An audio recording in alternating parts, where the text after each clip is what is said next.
about it because we have more ice, more snow headed this way. For a lot of folks in the Hudson Valley, the main concern will be ice for a good part of the storm. That's what they're going to be dealing with. Upper 20s, low 30s. Temperatures will remain, it looks like, below freezing for a good part of the storm as we head into tomorrow. Right now, afternoon temperatures will be close around that freezing mark. Scarsdale, a little bit over New York City, as well as Oceanside, New City coming in at 35 degrees as well. We may have already hit our highs.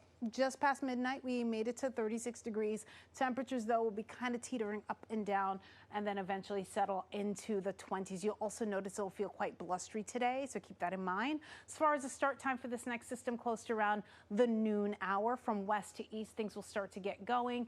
And, of course, picking up some steam, becoming more steady. That pacing will continue through the 5, 6 o'clock hour. But take a look at the rain-snow line just off to our south, sneaking up from Belmar, New Jersey, and it'll continue to head further north. I'd say right at around 10 o'clock, that's when we'll start to see the transition get underway across the city and then moving further north of there.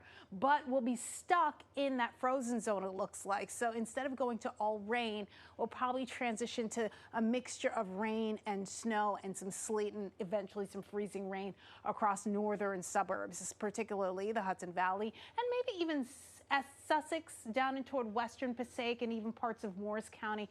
It'll continue and then finally start to wind down a bit during the 8 o'clock hour. But this is not the end of it because there could be a little bit of a resurgence thereafter in the afternoon hours. But take a look, mostly frozen precipitation. If you're in Westchester County later on in the day, as temperatures continue to rise, we'll have that switch over to mainly rain. And at times it'll get a little heavy. So we'll start to taper off at around the 7 o'clock hour Sunday evening. And then we're crystal clear after that. That strong cold front does bring down those temperatures. Here a look at snowfall totals. These are preliminary amounts. We're not going to get much in the city, maybe around an inch. Keep in mind that a lot of the snow will get washed away, so you're really not going to see much of anything.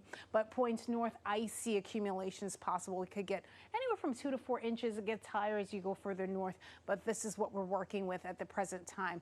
Ice accumulation, that's going to be a major concern. Look at the deeper shaded areas, almost 3/10 of an inch. That's some dangerous stuff. There's a look at your 7-day forecast. Arctic blast early next week into toward the latter part of the week with another system that we're tracking. This one very closely.